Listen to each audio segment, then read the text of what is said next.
Quem comete um crime normal, que não é vinculado à facção, crime normal não, quem comete crime, seja ele qual for, mas não tem vínculo com as facções, não vai para o Secote, vai para presídios que aí as medidas, é diferente, é outros presídios, muitos dos presídios já se transformaram naqueles presídios de trabalho. Eu vi também, foi bem divulgado e tal, o povo trabalhando. Isso, o cara faz móveis para a escola, pinta a comunidade, faz obra para o governo, essas coisas.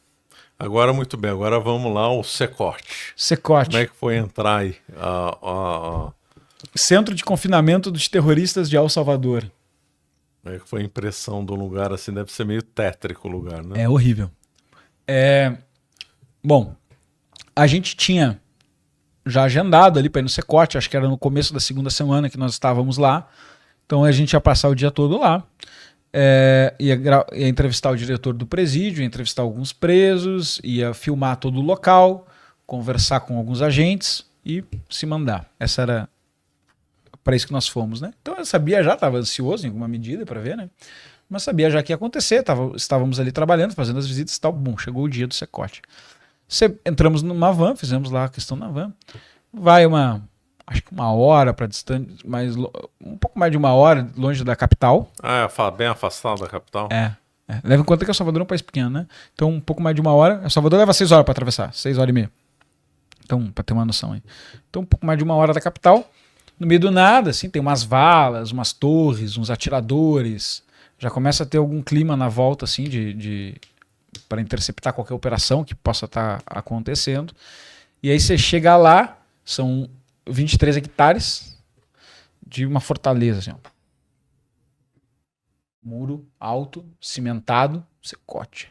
Aí você para na frente, abre o portão as torres, né? Na volta ali, todo mundo armado, de capacete e tal.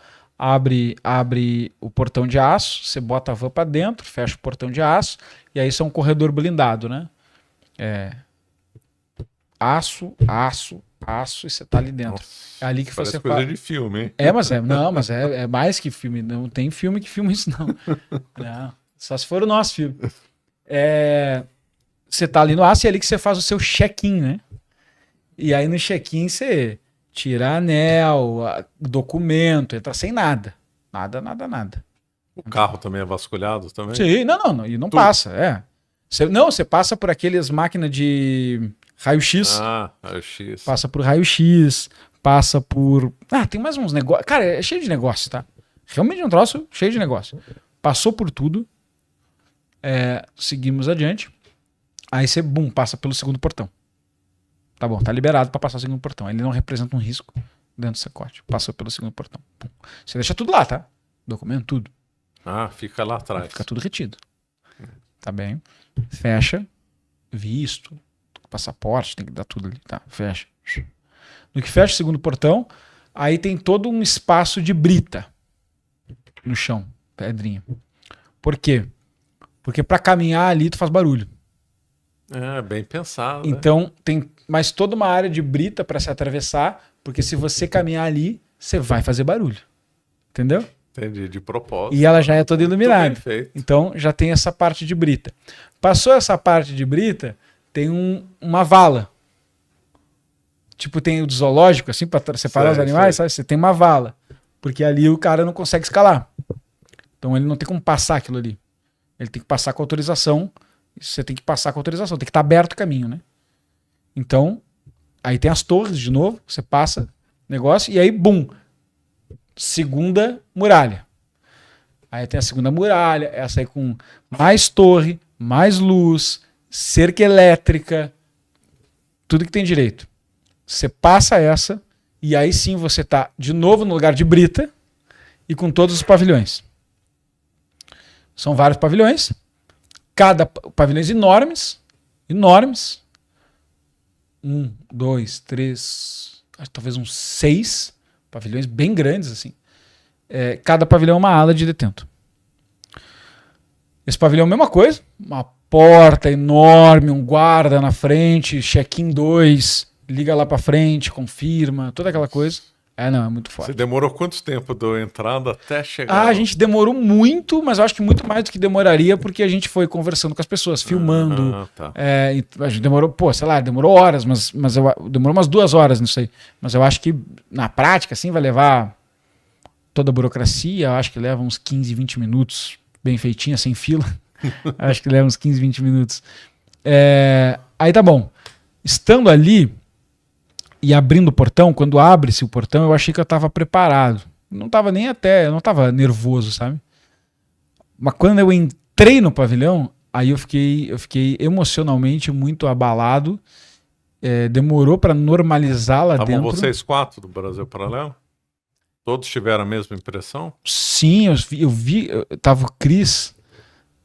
Eu não cheguei a conversar com ele depois, ele me diz depois se é verdade, mas eu olhei para ele e ele filmava assim, ó, ele entrou com a câmera ligada, né?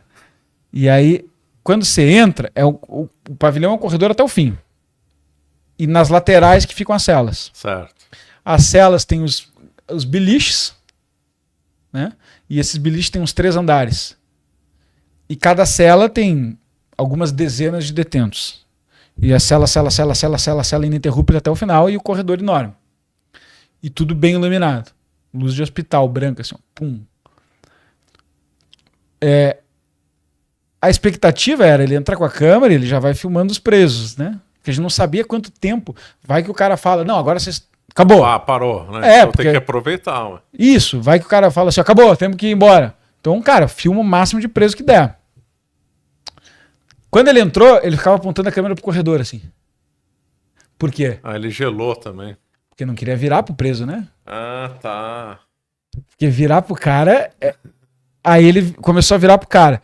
Aí no que ele virou pro cara, eu olhava na telinha da câmera e falava assim, ele tem que pegar o rosto do preso para entender o drama da situação, né? Cinematografia da coisa, né? Tem que... Claro. Quem são essas pessoas? Como é que elas estão se sentindo, né? A gente tem que registrar isso, pô. É importante. É triste, mas é importante. E para dar o zoom. Você tem que apontar a câmera para um ali. E você entende que tem uma lógica estranha porque tá todo mundo te encarando. Devia ter nesse pavilhão aí uns 4, 5 mil detentos. Vocês eram a novidade do dia? Tava todo mundo petrificado, assim, olhando. A gente caminhava, o olhar seguia. Silêncio fulcral. Eles não podem falar. Uma única palavra. Silêncio fulcral. O diretor do presídio falando, como se não fosse mais, né? Another Thursday. Então, aqui, como é que é? Vocês vão ver. Aqui a gente trocou a luz semana passada, mas essa luz agora não sei o quê. Falando amenidades, né? E a gente ali. E aí eu cheguei pro Cris, até brinquei, cara, tem que dar zoom na cara deles. Eu, Cris, sim. Aí, pum, começou a dar zoom na cara deles e tal. Mas isso aí que a gente tá vendo na tela. Olha, 1, 2, 4 andares. Os policiais ficam de frente mesmo pra cela. Cada cela tem um policial de frente pra cela, com arma de borracha e equipamento de segurança. Por que arma de borracha? Porque na eventualidade dos detentos tomarem conta da situação, eles não conseguem acesso à arma de fogo, só arma de borracha. As armas de fogo estão sendo seguradas por um segundo andar. Então tem esse andar com essas celas de 4 andares de beliche e tal. E o segundo andar é um andar sem comunicação com o primeiro, onde também está cercado por guardas, esses com armas de fogo. Olha que coisa bem pensada, hein? É muito bem pensado. Que estão numa posição privilegiada, porque caso, eventualmente, aqueles caras entrem em rebelião, tomem conta das armas, estarão com armas de borracha, e nós, aqui em cima, estaremos com poderes suficientes para travar as portas e atirar daqui de cima com arma de fogo. Então eles com arma de borracha lá embaixo, sem comunicação com o andar de cima, e a gente com arma de fogo aqui em cima. Muito bem. É uma vantagem competitiva, né? Bastante. Então isso é uma coisa, né? Lembrando, ainda tem sistema de câmera, os guardas da reserva. É complicadinho fugir de lá, tá? Tem drone, é complicado fugir daquele negócio, tá? Então, e teria que liberar as outras portões e tal. Assim, dá muito. O cara tem pouca esperança, sinceramente, né? A gente nunca fala nunca, porque o Alcatraz era nunca. E aí o cara conseguiu sair. Mas essa é bem com a tecnologia. Mas essa conseguiu sair. E esse cara de arma de borracha que fica olhando pra cela, ele fica reto pra cela. Assim, cada cela tem um. Ele fica olhando pra cela, esse cara fica lá 24 horas por dia. Ele reveza, obviamente, né? Ele Tem o turno dele. Mas essa posição é segurada 24 horas por dia. Olhando reto para a cela. Impressionante. Olhando reto para a cela. E o espaço sempre fica em luz, nunca apaga. A luz nunca apaga, 24 horas por dia ligada, luz de hospital, branca, pum.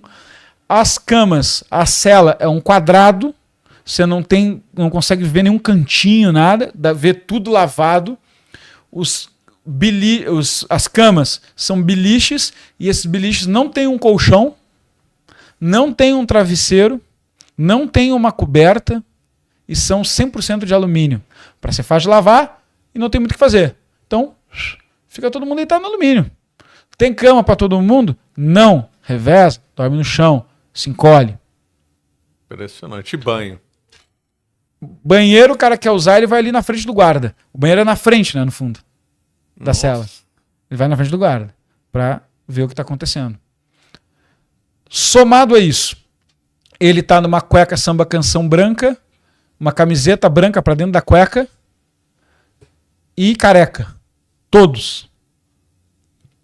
Mas porque ele misturou as facções dentro da cela para mostrar que ali eles não têm poder nenhum e quebrar o psicológico do cara também.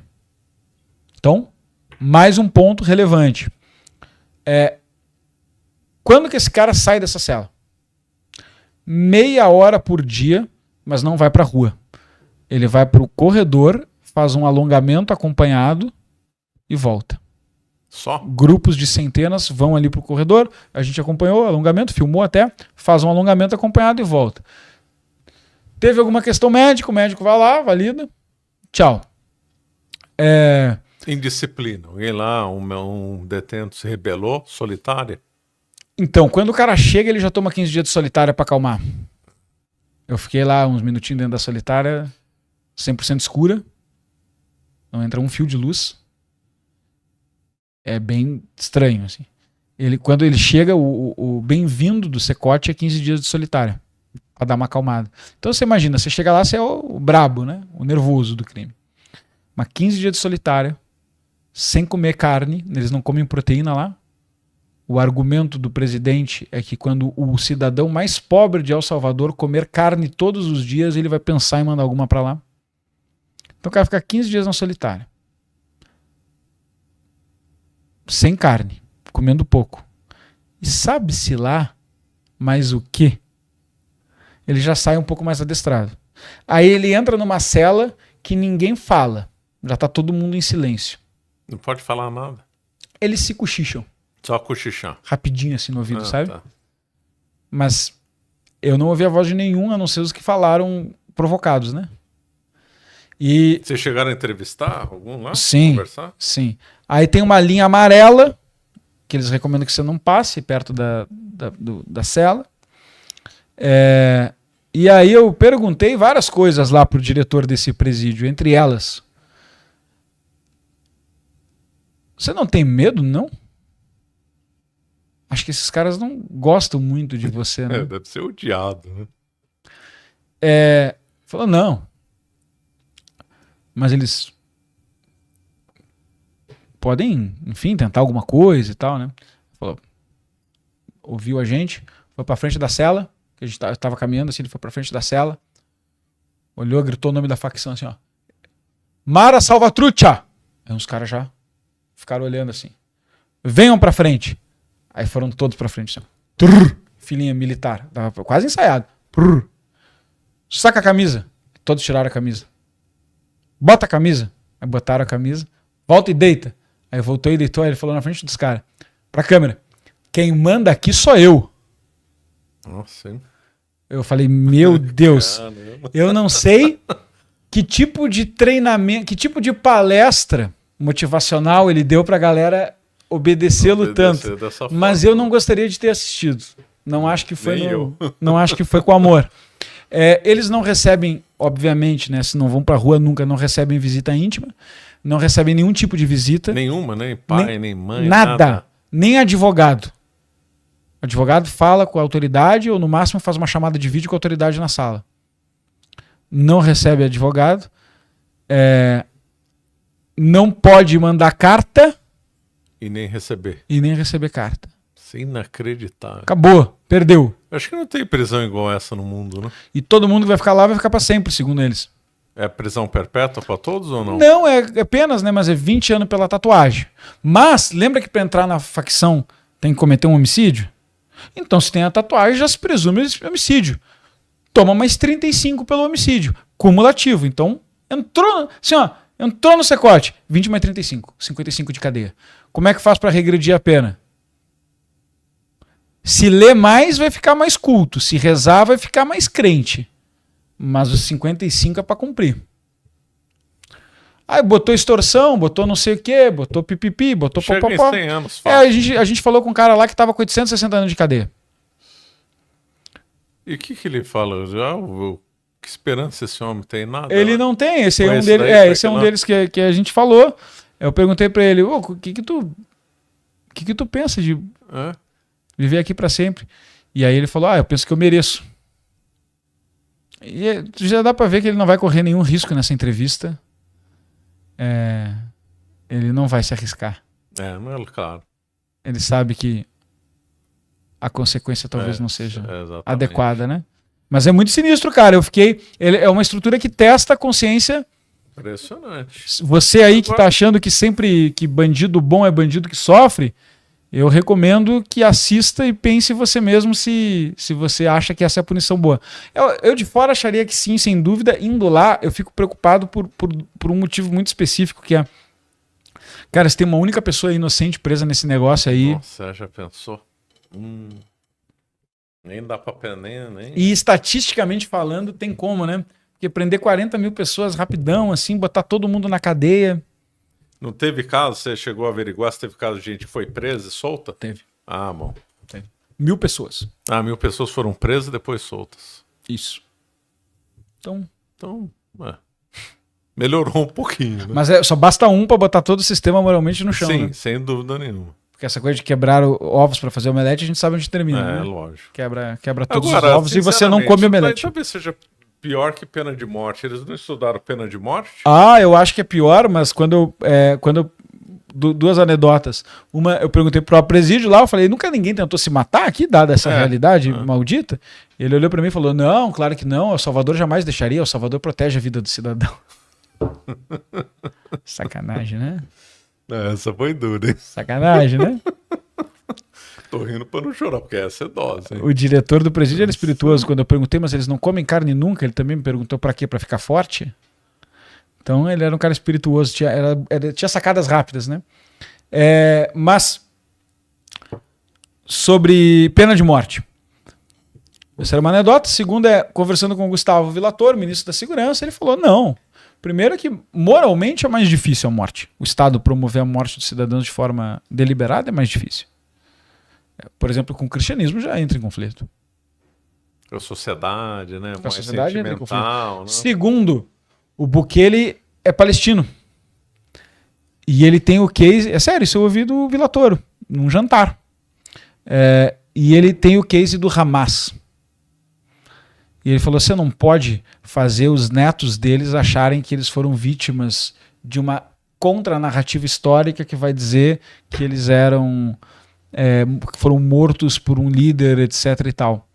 Então diz que o Bukele usou alguma medida que ele aprendeu com o drama palestino para isso então tudo. Ele usou isso como... aparentemente sim. E terceiro, aí piada do vinho, eu não sei o quanto era sério, serious business or not, mas ele falou assim, não me degusto. Se eu matá-los, se matá-los, eu não lo desfruto. Então, um deboche. Ele também gosta de passear lá, perguntar como é que tá o brabão aí, porque pensa que ele enfrentou esses caras a vida inteira, né? E aí ele deu a volta por cima, pegou o poder. Ele pergunta, ele gosta de passear lá, pergunta aí, como é que tá? Tá tranquilo aí? Lembra de mim? Falei que ia te pegar e tal. Então tem o cara. Cara, o que tu quer que seja o espírito do cara que lidera essa missão, né? Ele é claro. Puta psicopata do bem, acho até, mas defendendo o cidadão de bem, mas o cara tem que ser um pouquinho soldado, né? Sim. Um ano meio vingativo aí, né? Deve ter sofrido muito nas ruas, né? Pra dar essas respostas. Não é um cara novo que colocaram lá, pronto, você vai administrar. Não, ele já tinha experiência, porque ele gostava de compor o corpo de ministro com os melhores das áreas, levava muito em conta o currículo e tal. E o Gustavo Villatoro, tem uma tríade que era considerada a cabeça do governo, talvez ainda, né? Que é o presidente da Câmara dos Deputados, que foi sócio do Bukele, antes do Bukele ser presidente, numa agência de publicidade que ele tinha, e era amigo já padrinho um do outro e tal. E o Bukele, obviamente, e o Gustavo Villatoro. Tá. É uma tríade que tem até um grupo no WhatsApp, assim, de tipo estratégias governamentais, porque ele faz a gestão do governo toda no WhatsApp. É isso aí. E já que vocês conversaram com a oposição, o que a oposição diz do Secote? Torno dos direitos humanos e tal. Que viola todos os direitos humanos, que é um campo de concentração, que é tortura, que tem inocentes presos. E que, enfim, isso E que solução que eles dão? Porque não dá para colocar essa turma na rua, né? Cara, na prática eles não dão solução. Quando eles tentaram dar uma solução, eles tentaram fazer uma solução em 2014, quando a esquerda estava no poder no partido do FMLN. Se chamou lá Trégua. Eles chamaram as facções e tentaram oficializar uma trégua. Não deu certo. No começo deu certo, depois ficou pior. Culminou em 2015 nos piores índices da história. Então, não deu certo. Eles né? não têm resposta. Foram pedindo cada vez mais coisa do governo, o governo chegou uma hora que não dava e pum, estourou, né? Eles não têm resposta, mas eles acham esse caminho uma violação completa da democracia, das liberdades individuais, uma concentração de poder injustificada na mão do Bukele, e criticam o fato de quando ele declarou estado de exceção, o estado de exceção, constitucionalmente falando, dura 30 dias para resolver uma situação de calamidade pública. Pode ser votado pela Câmara dos Deputados, estado de exceção, para resolver a situação de calamidade pública, duração de 30 dias. Problema, o Bukele vota todo mês esse estado de exceção há 48 meses. Ele não teve resistência no começo? Teve muita. Ele se elege com 52%, lembra aqueles dois partidos que eu falei, direita e esquerda, Arena e FMLN, ele se elege com discurso, eu não sou nem direita nem esquerda, tô aqui para pegar os ladrão. Pega a presidência, tenta fazer as coisas, quando ele vai modernizar equipamento, aprovar orçamento, etc e tal, a Câmara não deixa. Quando ele vai gerir na pandemia, lá foi o contrário na pandemia, ele queria o lockdown e a esquerda queria a abertura econômica. Foi o inverso. Lá. Uma aula de tribalismo político. Não importa muito quem tiver de cada lado, importa ser contra o outro, né? Curioso. A Suprema Corte também fez bastante interferências lá, mas a diferença é que ele não brigou publicamente com a Suprema Corte. E aí o que ele faz? Ele tem as eleições legislativas 2 anos depois, 2021, e ele pega um partido dele, Novas Ideias, e ele estrutura melhor esse partido, traz um monte de pessoas de confiança que eram até fora da vida pública, que não eram conhecidas pelo povo, para dentro desse partido, e ele faz uma campanha que inclusive ganhou a capa da Forbes de tão diferentona que foi, falando: se você quer que eu cumpra a minha missão, peço que você não escolha seu deputado e vote no meu partido. Eles são meus homens de confiança. O partido dele ganha quase todas as cadeiras legislativas, só não ganha 4. E aí, no primeiro dia desse novo regime legislativo, ele impeachma os 5 ministros da Suprema Corte. São 5 lá? A Suprema Corte lá é um pouquinho diferente, tem a Suprema Corte e tem o que ele tinha uma briga, que é a Sala Constitucional de Justiça, que é a ala da Suprema Corte que afirma o que é ou não constitucional. Certo. E ele fez o impeachment dos 5, nomeou os outros 5, e aí ele fez o impeachment do também Procurador-Geral da República e nomeou um novo Procurador-Geral da República. Né? Ele ficou com a faca e o quê? Ele ficou com o Executivo, ficou com a maioria qualificada do Legislativo, ficou com o Supremo, a Suprema Corte e ficou com a Polícia. Acabou. E com a população. Acabou, né? Acabou. Para a oposição... Eu não gostaria de estar em El Salvador tendo que ser oposição ao Bukele. Eu acho que a situação é meio desfavorável. Bastante. O Secote foi o último dia de vocês lá ou não? Foi a cereja? Foi no começo da segunda semana. Depois nós fomos nos presídios onde as pessoas trabalham, bem interessante, que tem fábricas e tal. A gente foi ali nisso. O clima já é mais ameno, né? Foi entrevistar depois. Bem mais ameno. Não, os presos são tratados com muito respeito lá, fiquei até impressionado. Eles andam meio livre, cara, é uma fábrica. Porque eles até defendem, né? Qual é o último estágio de socialização? É que a gente não tenha mais que instruir esse cara. Vai pra cela, não sei o quê. Ele já tá seguindo toda a regra. E isso é bem interessante de conhecer alguns presos lá. O cara trabalha, o cara sai da cela dele, vai lá, trabalha, planta, não sei o quê. Foz, acontece. Pô, volta, toma um banho. Volta. Falou, cara, esse cara tá pronto pra se ressocializar. Ficou 16 anos aqui. trabalha normalmente, amanhã ele vai sair daqui, tudo certo, entendeu? Eles trabalham, é muito interessante a lógica de trabalho, né? Eles trabalham fazendo móveis para a escola, pintando favelas, pintando comunidade, fazendo obras para o governo, fazendo móveis para o governo, fazendo coisa para vender, plantando comida para fazer assistencialismo. Então eles fazem tudo isso. Como são fábricas grandes, tá? Como são coisas grandes, fazem a própria comida também, aquela coisa toda. Como são coisas grandes, tem estrutura hierárquica. E aí, se você trabalha 3 dias de trabalho, tira um dia de pena. Entendeu? Qual é a lógica? Que o cara possa trabalhar 3 anos e tirar 1 ano. Então, a cada 4 anos trabalhando, ele vai. A cada 3 anos trabalhando, ele come 1 ano da pena dele, entendeu? Ótimo. Então, essa é a lógica. Detalhe: se o cara for promovido a gerente, a cada 2 dias de trabalho, 1 dia de pena. Olha, curioso. Então tem uma meritocracia da dinâmica ali, entendeu? Para ganhar o cargo de gerente. Exatamente. Interessante. É muito interessante. Bacana. Bela experiência essa. Muito, muito rica, muito rica. A gente registrou isso tudo, botou no documentário, que está gratuitamente na Brasil Paralelo aí no canal, para quem quiser assistir.